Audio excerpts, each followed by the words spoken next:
전 지금 갑자기 민구님한테 약간 실망감이 드는데요. 네. 이렇게 좋은 아이템이 있었는데 여지껏 거의 언급을 하신 적이 없는 것 같은데 약간 배신감이 드는데. 네.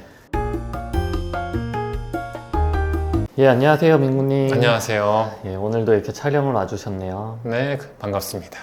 요즘 뭐 민구님 별일 없으십니까? 뭐 개인적인 삶의 이슈가 있다거나 뭐 위탁 판매에 뭐 큰 이슈가 생겼다거나 뭐 그런 거 없습니까? 아직까지 큰 변화는 없는 것 같고 개인적으로는 여기 오기 전에 제 첫 차를 보내주고 왔습니다. 아, 오늘 차 파셨어요? 내 차 팔 땐 헤이딜러를 활용해서 예. 차를 보내주고 왔죠. 저도 자주 탔었던 그 차입니까? 어. 벤츠 그 차입니까? 맞습니다. 오래 탔는데 보내줬습니다. 민구님은 차에 이름도 붙일 정도로 정을 많이 붙이시는데 네. 좀 서운하시겠네요. 보낼 때 그래도 뭔가 시원섭섭하더라고요. 차 이름이 뭐였어요? 우리 마이클인데 근데 새 차도 마이클입니다. 그래서 항상 그냥 저는 어지간하면 다 마이클입니다. 헤이딜러라고 하셨는데 네. 어떻게 전 그런 거 안 써봤는데 후기 어떠십니까? 쓸만하십니까? 헤이딜러는 이제는 쓸 수밖에 없는 툴인 것 같은데 입찰가보다 항상 와서 뭔가 깎아요. 그렇지만 저는 제 차가 1,000만 원만 받았으면 했는데 진짜 그 정도 받아가지고 오래된 차인데 1,000만 원 받았어요. 오늘 또 좀 기분이 착잡하시겠습니다. 정들었던 차가 좀 떠나가셔서. 새 차를 이미 적응해버려서 아, 그렇네요. 아쉬운 표정. 되게 아쉬워하다가 새 차 한 하루 이틀만 타면 역시 차는 새 차지 이렇게 되는 것 같아요. 아, 돈이 최고군요. 또 이제 돈 얘기 나왔으니까 슬슬 본 컨텐츠로 들어가야 되는데요. 네. 요즘 제가 유튜브에 그 키워드 분석을 하기 시작했습니다. 네. 그래가지고 요즘 위탁 판매로 제가 키워드 분석을 했는데요. 특이하게도 네. 위탁 판매 상위 키워드에 네. 과일 위탁 판매라는 게 있더라고요. 저는 아. 개인적으로 처음 들어봤거든요. 근데 과일 위탁 판매 이것도 있습니까? 저는 뭐 도매몰 들어갔을 때 과일은 못 봤던 것 같은데. 도토만 가도 사실 있긴 한데 과일은 장점과 단점이 굉장히 극명하게 다분한 카테고리라고 생각을 합니다. 해본 적 있으세요? 그쵸. 저도 추석 상품도 해봤고 뭐 과일도 해봤으니까. 근데 제가 알기로는 과일이 좀 유행한 지가 좀 오래돼 가고 있는데 유튜브에서 아마 그 어린 여고생인가? 그 뭔가 누가 유명한 친구가 있나 봐요. 네, 그렇게 뭐 영상 몇 개가 터진 이후로 과일 위탁 판매가 굉장히 유행처럼 번졌던 것 같은데 지금도 상위권인지는 몰랐어요. 지금도 검색해보니까 엄청 유행처럼 막 번지고 있더라고요. 굉장히 좋은 아이템이긴 한 게 출발지가 같은데 이 사람이 파는 과일, 이 사람이 파는 과일이 서로 다르다라고 소비자들 많이 생각을 할 수밖에 없는 거니까 그 설득력에 따라서 더 비싸게 받을 수도 있고, 그러니까 이 과일을 내가 눈앞에서 보는 게 아니니까 설득력에 따라서 마진도 커지고, 그리고 옆 사람하고 심지어 같지만 다른 것 같고 그래요. 이런 게 있어서 이 초보 입장에서는 좀 감이 안 잡히는데요. 장점과 단점을 한번 좀 정리해서 말씀해 주실 수 있을까요? 일단은 네, 뭐부터 이게 얘기할까요? 할만할까요? 저는 부정적인 사람이라 장점부터 가요? 장점부터 피날레를 단점으로 마무리 짓는 게 좋을 것 같습니다. 오케이. 과일은 뭐 앞서 말한 것도 굉장히 큰 장점인데 하나하나 얘기 드리면 일단 첫 번째가 면세. 보통 우리가 뭐 거래할 때 뭐 부가세란 게 항상 10%가 붙는데 과일이랑 먹는 거랑 농수산물은 사실은 면세예요.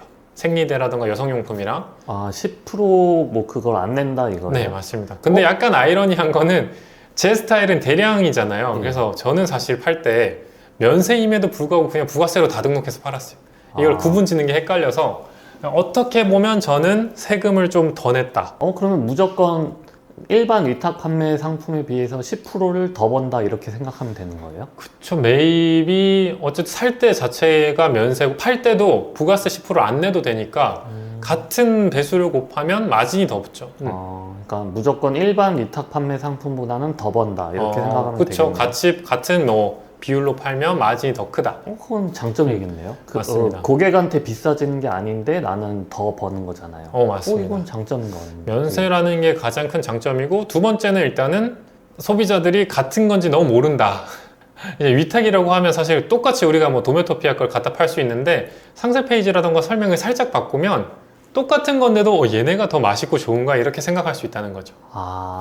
그러니까 고객이 살 때 최저가 비교 이런 게 좀 어려운 그쵸. 이제 같은 제품을 똑같은 과일 얘네들이 출발지가 똑같아 이걸 판단할 수 있는 소비자가 없죠.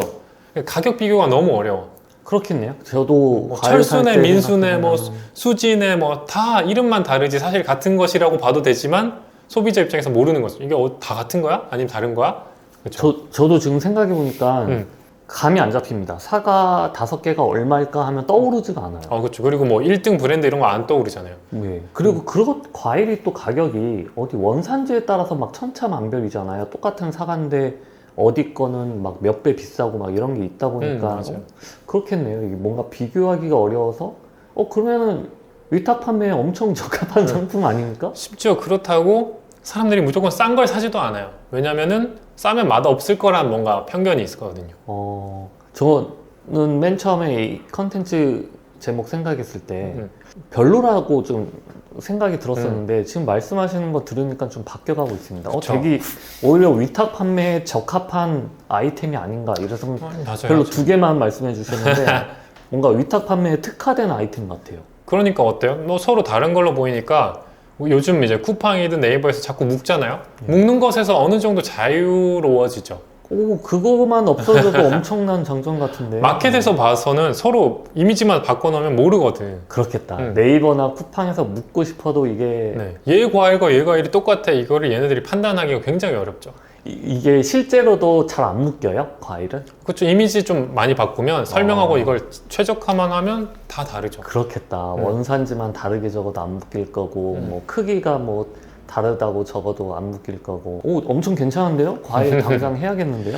그리고 이제는 어때요? 이제 과일 같은 경우 저도 그렇지만 제가 먹으려고도 물론 가끔 사지만 거의 안 사고 선물용으로 많이 보내거든요. 근데 하나는 결국 내가 안 먹고 많이 보내는데 그럴 때는 단체 주문이 많이 생기죠.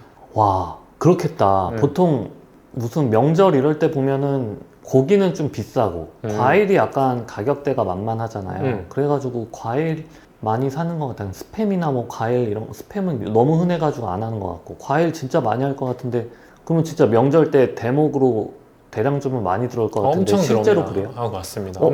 엄청 들어오고 막 대신에 또 아까 말한 가격도 장점이에요.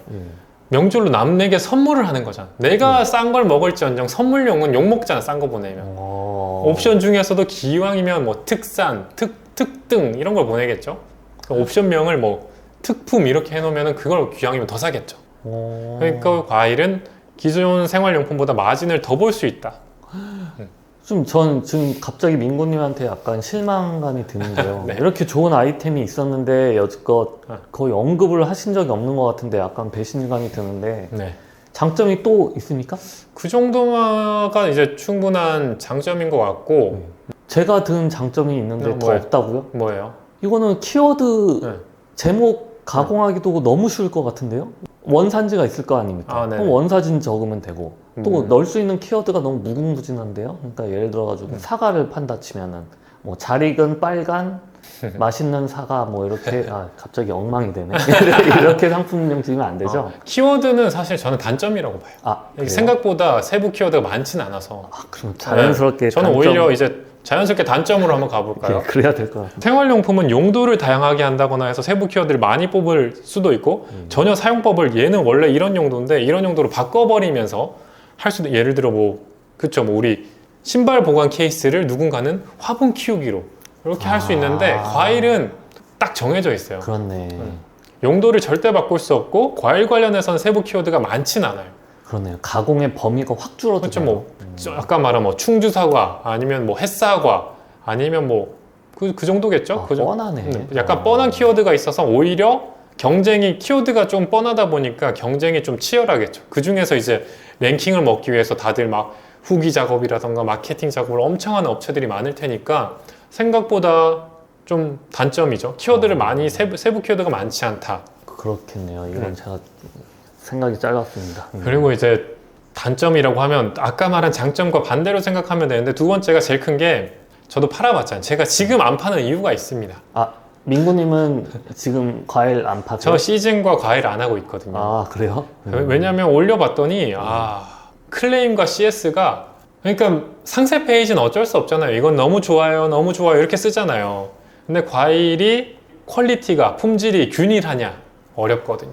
그렇죠. 모든 제품이 물론 어떤 건 맛있겠지만 다 맛있을 수는 없다. 그러니까 근데 균일한 예를 들어 생활용품이면 정해져 있잖아요. 그리고 얘가 얘랑 똑같아, 퀄리티가. 근데 과일은 얘는 맛있고 얘는 맛없을 수 있다는 거죠.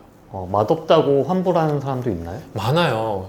그리고 막 상세 페이지엔 달다고 했는데 얘 안 달아요 반품하는 사람 있고, 뭐 복숭아가 다 물렀어요 이것도 있고. 과일이니까 배송도 봐봐요. 과일이잖아. 얘 뭐 이런 거 치면 그냥 박스에 딱딱해서 보내면 되는데 과일을 엄청 열심히 포장을 해도 택배에 막 던지거든요. 다 깨져 있고 이럴 수 있다는 거지. 그래서 품질이 좋았을지언정 나빠질 수 있다. 또 그리고 과일 같은 경우를 유통 경로를 한번 살펴보면은 어때요? 실제로 우리가 막 과일 살 때 이마트도 가지만 백화점도 가고 이러잖아요. 그런 이제 구매력이 있는 업체들은 일단 가서 품질이 좋으면 많이 사죠. 먼저 선점도 하고. 농사를 제가 안 지어서 모르지만 대부분 정말 유명하고 잘하는 곳들은 농사를 짓기 전부터 이미 계약을 맺더라고요. 뭐 밭대기로 막 맺는다고 하더라고요. 그러니까 이미 사는 거지. 되게 잘 될 곳들은 큰 기업에서 싹 가져가고 어떻게 보면 좀 남은 것들을 팔 때가 있다. 그렇겠다. 제가 농사 짓는다고 해도 네. 맛있고 잘 팔리는 거는 고정적으로 매년 사가는 업체에다 제공을 하지. 왜냐면 거기는 품질 안 좋으면 그냥 계약 끊어버리잖아요. 맞습니다. 약간 제 개인적인 생각인데 위탁 판매로 판매되는 과일들은 약간 짜투리라고 해야 되나? 그럴 수도 있죠. 것들인가요? 평균적으로 보면 아마 전체 데이터를 보면 백화점과 뭐 직거래라던가 아니면 온라인 상품을 비교해 보면 아직은 백화점이 퀄리티는 좀 더 좋을 것 같아요. 그렇겠네요. 같은 농장에 똑같은 사과라고 하더라도 그 안에서 높은 등급이 아니고 약간 좀 그렇겠네요. 조금 시간이 지나면 물론 이분들이 뭐 직접 많이들 하고 이러면 좀 세상이 바뀌겠지만 아직까지는 저도 먹었을 때 백화점 건 좀 편하게 사도 좀 맛이 있었고 온라인 거는 복불복이 있었다. 저도 사 먹었을 때 그랬던 것 같아요. 그리고 과일 같은 경우는 시간이 지나면 어때요? 상하기도 하고 무르고 이러잖아요. 근데 교환 반품이 들어오면 얘가 택배로 막 던지고 한 것들을 꼭 반복해야 되고, 이거를 교환 반품을 업체에서 받아주지 않을 때도 있어요. 뭐 이렇게 보냈냐. 그러니까 셀러가 고스란히 부담할 때도 있죠. 그렇겠네요. 그 과일을 납품하시는 분들도 이렇게 막 전문적으로 위탁에다가 파시는 분들이 아니다 보니까 반품 별로 안 좋아하실 것 같네요. 잘 안 맞습니다. 받아줄 것 같다. 그리고 과일이니까 CS도 문의가 되게 많아요. 이게 상세 페이지만 보고 산다는 게 요즘은 그래도 사람들이 사지만 판단하기 너무 어려워서 자꾸 물어보거든. 이거 뭐 지금 어때요? 뭐 이렇게 물어보는 게 많아요. 그렇겠다. 먹는 거다 보니까. 그리고 또 단점을 꼽자면 시즌 상품이잖아요. 제가 싫어하는. 예를 들면 지금 뭐 배나 뭐 샤인머스켓 이런 거라고 하면 1년 내내 나오는 것도 있겠지만 그래도 메인 시즌이 있을 거란 말이죠. 그 시즌이 끝나면 안 팔리거나 갈수록 품질이 안 좋아지거나 이럴 수밖에 없다 보니까 시즌성 상품이 대다수죠. 그렇겠네요. 이게 뭐 예전처럼 대량 등록 위탁 판매로 하는 거였으면 크게 상관이 없을 텐데 대량 가공 위탁 판매는 하나하나 가공해서 올린 건데 그게 한 시즌만 팔리고 말아버린다 그러면은 이거 너무 비효율적이네요. 맞아요. 그러다 보니까 과일은 공급 중단도 좀 작게 발생해요. 이제 끝! 이런 게 생겨요. 갑자기 어느 날 갑자기 싹 품절이야. 그렇겠다. 기껏 정성 들여서 가공해서 올렸는데 다 팔렸습니다 하고 이런 경우도 있겠네요. 아예 그냥 지금부터 이번에 시즌 끝났어요 이런 것도 있고 마치 추석 상품처럼. 이건 판매자분들이 되게 싫어요. 교육생분들이 제일 기분 안 좋을 때가 팔렸는데 품절일 때잖아요. 그래서 사실은 초반에는 제가 과일 위탁 판매를 많이 얘기 안 하는 이유 중에 하나가 초보자분들은 차라리 하지 마시라. 아니면 과일만 하셔라. 민구님이 언급 안 하셨던 이유가 있었군요. 그렇죠. 나중에 좀 셀링하고 나면 좀 그나마 감당이 될 때 하시면 좋을 것 같아요. 안 좋았던 것도 많이 언급해 주시면 좋을 것 같아요. 제가 괜히 오해했네요. 그래서 과일은 또 안 좋은 게 실제로 이제 또 좀 있어요 단점이?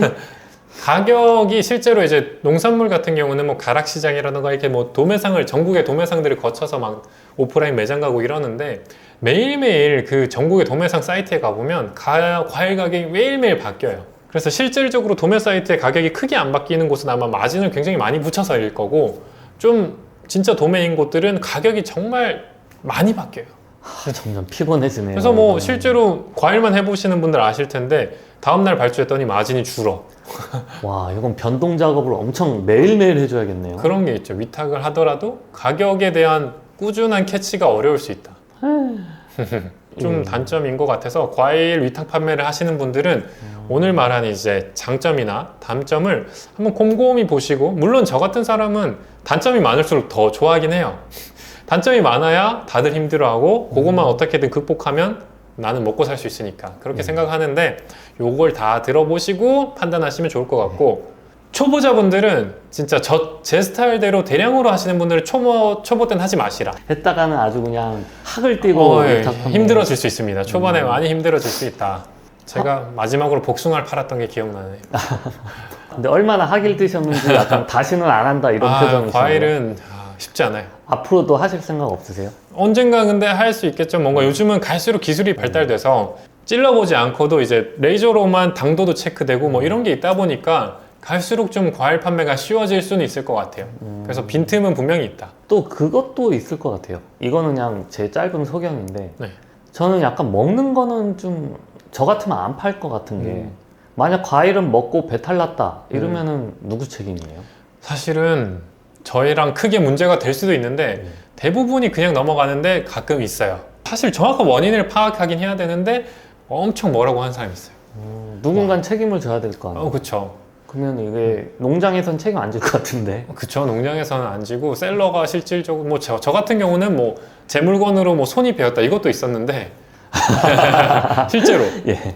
와. 뭔가 크게 멀리 가기 싫어서 그냥 제가 뭐 적당한 수준에서 뭐 약값이라던가 이런 거 한 적도 있거든요. 근데 과일 진짜 배탈 나거나 애견 사료랑 뭐 이런 것도 비슷한데 먹고 내 강아지가 배탈 나거나 심지어 죽으면 난리 나죠. 저 갑자기 막 단점이 막 생각나는 게요. 아까 말씀하신 게 과일은 대량 주문 많다고 하셨잖아요. 네.